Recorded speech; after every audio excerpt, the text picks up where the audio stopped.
তো ভিডিওটা ছিল পৌষ সংক্রান্তির দিন, যেদিন আমাদের বাড়িতে পিঠে পুলি হয়।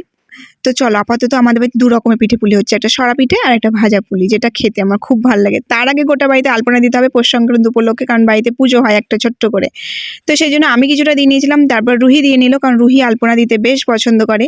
তো এতটা আলপনা দিয়ে নিয়েছে যে ও হাঁপিয়ে গেছে, সেই জন্য পিঠে খেতে শুরু করে দিয়েছে। আর এদিকে দেখো দিদি ভাজা পুলি বানাচ্ছে, যেটা ভাজতেও শুরু করে দিয়েছে। তো আমার দেখা আর খাওয়া ছাড়া কোনো কাজ নেই। তো চলো আপাতত মা কি করছে সেটা দেখা যায়। তো মা বাইরের উনুনে ভাজছিল সরা পিঠে। মা বলে জ্বালানির উনুনে নাকি ভালো সরা পিঠে ভাজা হয়।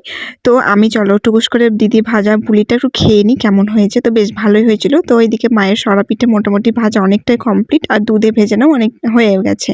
কারণ আমার না এই পিঠেটা বাসি খেতে খুব ভালো লাগে, সেই জন্য আমি মুড়ি তরকারি খেয়ে নিলাম রাত্রে ডিনারের জন্য, আর কিছু খাবো না। তো এদিকে মা ভোরবেলার পুজোর জন্য সব জোগাড়জান্তি করে রেখে দিয়েছে, আর এদিকে দিদির পুলি ভাজাও কমপ্লিট। তো এই পুলিটা বেশ ভালোই খেতে ছিল, আমি এটা ফার্স্ট টাইম খেলাম। তো চলো টাটা।